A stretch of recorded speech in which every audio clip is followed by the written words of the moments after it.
السلام علیکم ورحمۃ اللہ وبرکاتہ۔ سب سے پہلے میں 2-3 باتیں ضروری آپ حضرات سے عرض کر دیتا ہوں، اس کے بعد پھر اصل ٹاپک کی طرف آتے ہیں۔ پہلی بات یہ ہے کہ تقریباً 3 دن پہلے میں نے ایک کلپ اپلوڈ کیا تھا، بیان دیا تھا کہ اللہ کے لیے مولانا طارق جمیل صاحب کو معاف کر دیں۔ تھم نیل پہ لکھا ہوا تھا کہ 2 خواب اور 3 بڑے فتنے جو ان کے لیے بھی کھڑے ہو گئے۔ تو محترم، اگر آپ ان لوگوں میں سے ہیں جنہوں نے وہ کلپ سنا ہوا ہے، وہ تقریباً 75,000 کے قریب لوگوں نے سنا ہے اس کو، 75 کے قریب 1000۔ تو ان میں سے بہت سارے لوگ تھے جنہوں نے ماشاءاللہ بہت اچھی بات کی ہے، دل بہت بڑا ہوا ہے، اللہ تعالیٰ ان کو جزائے خیر عطا فرمائے۔ لیکن اکثریت ان لوگوں کی تھی جنہوں نے خوب گالیوں سے نوازا ہے اور ہمیں اپنی اوقات یاد دلا دی، اور ساتھ میں اپنا بھی بتا دیا کہ ہم کس ظرف کے مالک ہیں۔ تو اگر آپ ان لوگوں میں سے ہیں تو ان لوگوں میں سے بہت سارے لوگوں نے ایک اعتراض کیا تھا، یہ اس کلپ میں اس کا جواب دینے لگا ہوں۔ ازراہ کرم سنیے گا، اگر آپ نے وہ کلپ نہیں سنا، نئے آدمی ہیں تو کوئی مسئلہ نہیں ہے، انشاءاللہ ڈسکرپشن میں آپ کو اس کا لنک بھی مل جائے گا۔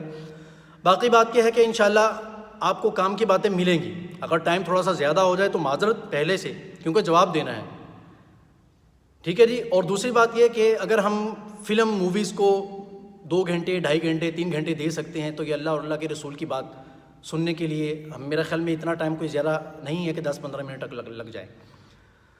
اور دوسری بات یہ کہ اعتراض کا جواب لوگوں نے خود بھی مانگا تھا۔ میرا ارادہ تھا کہ میں اس پر بات نہیں کروں گا مزید، لیکن چونکہ لوگوں نے کہا کہ آپ کے پاس اس کا کیا ہے، فلاں کیا ہے، فلاں کیا ہے، اس کا جواب دیں، اس کا جواب دیں، تو سوچا کہ 2-4 باتیں عرض کر دیتا ہوں، انشاءاللہ آپ تسلی سے سنیں، آپ کو فائدہ ہوگا۔ دیکھیں کہ یہ ایک ایسا اعتراض ہے۔ اعتراض کیا تھا؟ پہلے اعتراض سن لیں۔ اعتراض یہ تھا کہ خود تو تبلیغ کرتے پھرتے ہیں پوری دنیا میں، 6 بر اعظموں میں گھوم کے آ گئے، اور اپنا بیٹا جو ہے وہ نیک نہیں ہے اور وہ خودکشی کر کے نعوذ باللہ مر گیا ہے۔ لوگوں نے فیصلہ کر لیا ہے کہ مولانا طارق جمیل صاحب کو اور ان کے بیٹے کو جہنم واصل کر کے چھوڑیں گے۔ سمجھتے ہیں بھائی؟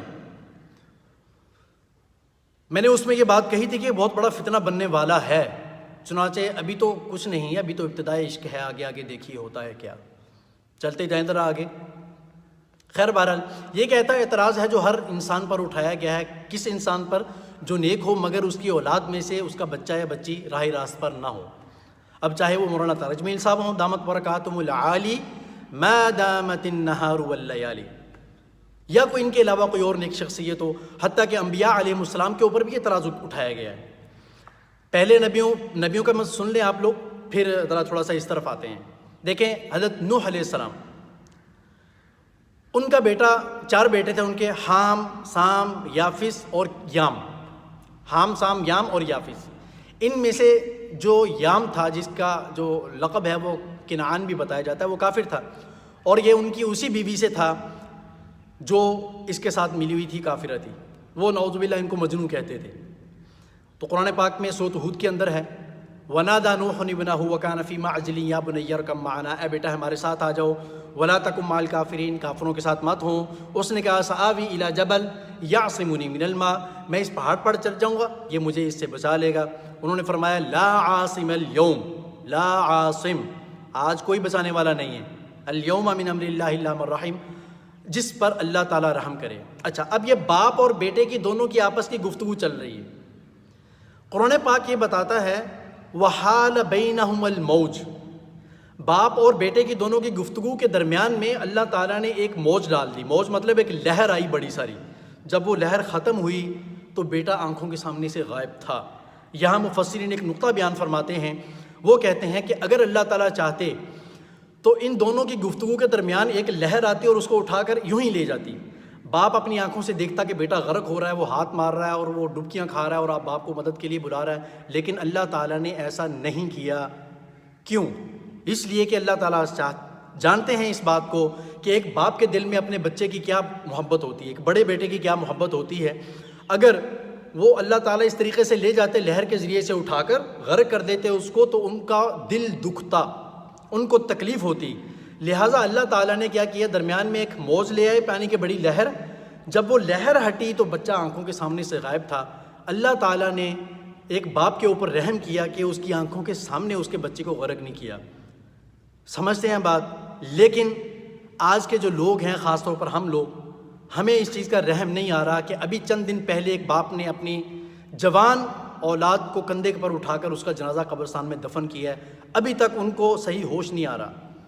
کس قدر غمگین ہیں، کس قدر پریشان ہیں، مگر ہم اتنے بڑے ظالم ہیں کہ دبا کے ان کو تنگ کر رہے ہیں۔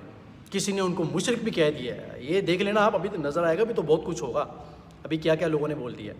دوسری مثال سن لیں، لوط علیہ السلام، ان کی بیوی اپنے گھر میں آنے والے جو مہمان ہوتے تھے ان کے بارے میں قوم کو خبر دیتی تھی کہ خوبصورت مہمان آئے ہیں، ذرا آ جائیں۔ بدکاری کی ان کو لڑکوں کے ساتھ عادت تھی۔ یہ جو ٹرانسجینڈر بل والے گھوم رہے ہیں سارے منوانے کے چکر میں، یہ سب لوتی ہیں، یہ اسی چکر میں لگے ہوئے ہیں۔ ان کو ابھی تک عبرت نہیں آ رہی کہ اس قوم کو کیا سزا ملی تھی اور ہمارے اوپر بھی یہی آنے والا ہے۔ خیر، اللہ تعالیٰ محفوظ فرمائے سب کو۔ تو سورۃ ہود کی آیت نمبر 78 وَجَاءَهُ قَوْمُهُ يُهْرَعُونَ إِلَيْهِ، کہ قوم کے لوگ ان کے گھر پہ بھاگتے ہوئے آئے۔ آگے ایک لمبی آیت ہے، لمبی ایک تفسیر ہے۔ وَمِن قَبْلُ كَانُوا يَعْمَلُونَ السَّيِّئَاتِ، برے برے کام کرتے تھے۔ قَالَ يَا قَوْمِ هَؤُلَاءِ بَنَاتِي هُنَّ أَطْهَرُ لَكُمْ فَاتَّقُوا اللَّهَ وَلَا تُخْزُونِي فِي ضَيْفِي، کہ یہ میری بیٹیاں ہیں، اگر کچھ بدکاری کرنی ہی ہے تو ان کو نکاح میں لے لیں، نکاح کر لیں، ان کے ساتھ حلال طریقے سے رہیں، لیکن میرے مہمانوں کے سامنے ذلیل نہیں کریں۔ تو خیر بہرحال وہ فرشتوں نے کہا کہ ہم بھیجے ہوئے ہیں، ہم ان کو نپٹ لیں گے، آپ فکر نہیں کریں۔ تو اس میں آخر میں جا کر یہ آیت ہے فَأَسْرِ بِأَهْلِكَ بِقِطْعٍ مِّنَ اللَّيْلِ وَلَا يَلْتَفِتْ مِنْكُمْ أَحَدٌ إِلَّا امْرَأَتَكَ، جب آپ رات کے اس حصے میں آخری پہر میں نکلیں تو نکلتے ہوئے آپ نے پیچھے مڑ کر بھی نہیں دیکھنا، ان کا میں وہ حشر کرنے والا ہوں۔ تو فَجَعَلْنَا عَالِيَهَا سَافِلَهَا، بستی کو ویسے ہی پلٹ دیا گیا۔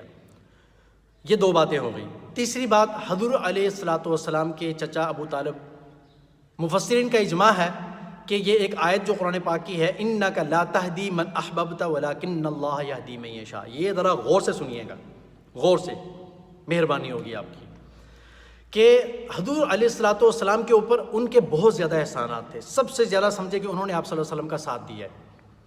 تو جب وہ ان کی موت کا وقت قریب آیا تو آپ صلی اللہ علیہ وسلم ان کے پاس آئے، کہنے لگے اے چچا آپ کلمہ پڑھ لیں، قیامت کے دن میں آپ کی گواہی دے دوں گا کہ انہوں نے کلمہ پڑھ لیا تھا۔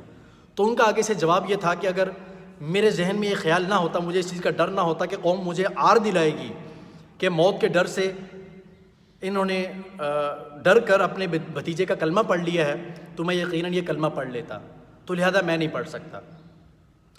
تو اس وقت یہ آیت نازل ہوئی ہے، اِنَّكَ لَا تَهْدِي مَنْ أَحْبَبْتَ، کہ اے میرے محبوب، یہ اللہ تعالیٰ فرما رہے ہیں، اے میرے محبوب صلی اللہ علیہ وسلم، آپ جس کو چاہیں گے ہدایت نہیں دے سکیں گے۔ یہ نبی سے کہا جا رہا ہے، محترم نبی سے، کہ آپ کسی کو ہدایت نہیں دے سکتے۔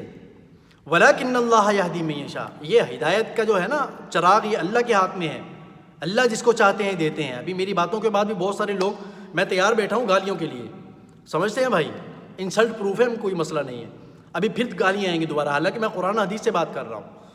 خیر بہرحال، تو وہ نہیں مانے، یہ صحیح مسلم کی حدیث ہے۔ بات سمجھتے ہیں بھائی، کہ جتنے لوگوں کا تذکرہ ہوا ہے یہ سب کافر تھے، ٹھیک ہے، یہ بات ذرا غور سے سمجھیں۔ اب ان احادیث، یہ جو آیتیں میں نے بتائی ہیں آپ لوگوں کو، حضور صلی اللہ علیہ وسلم کے بارے میں نے بتایا، یہ سارے کے سارے وہ حضرات ہیں جو انبیاء تھے، انبیاء، نبی، اور اللہ کے مقرب نبی، مقرب، جن کا بار بار قرآن میں تذکرہ آیا ہے۔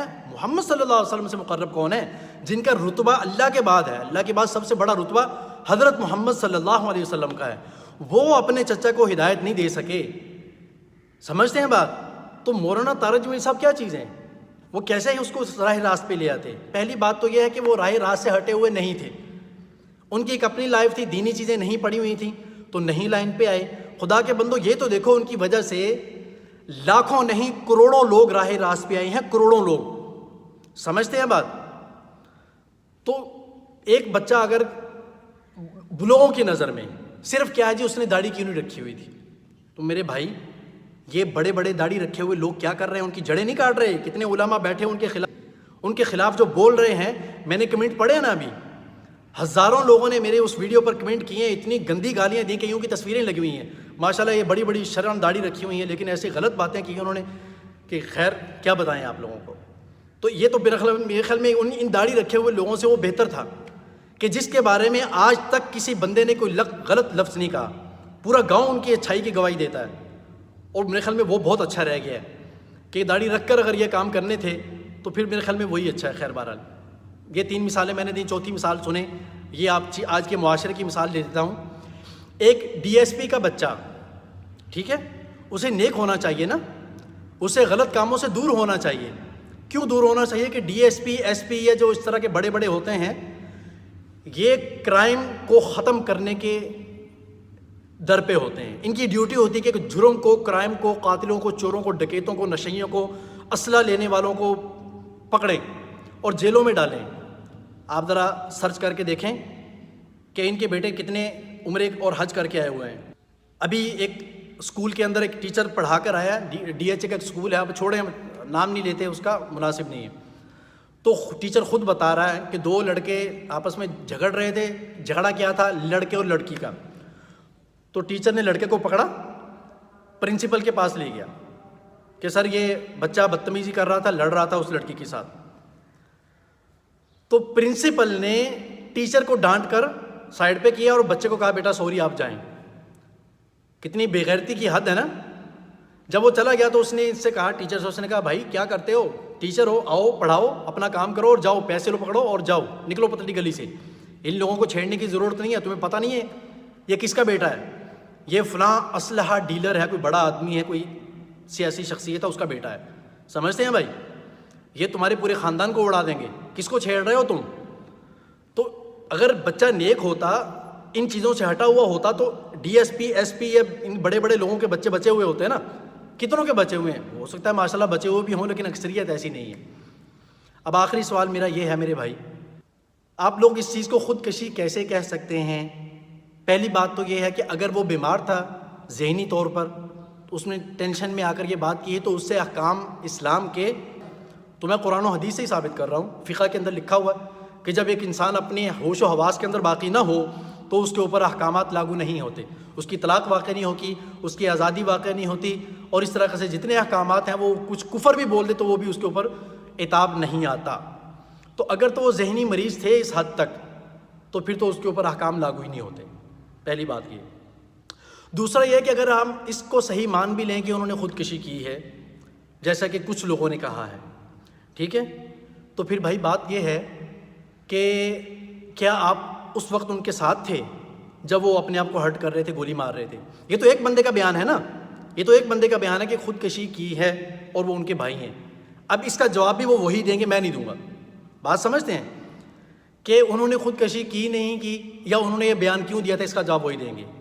دوسری بات یہ کہ زیادہ بندے یہ بیان دے رہے ہیں کہ غلطی سے گولی لگی. اب ذرا غور سے یہ پوائنٹ سمجھیں ذرا.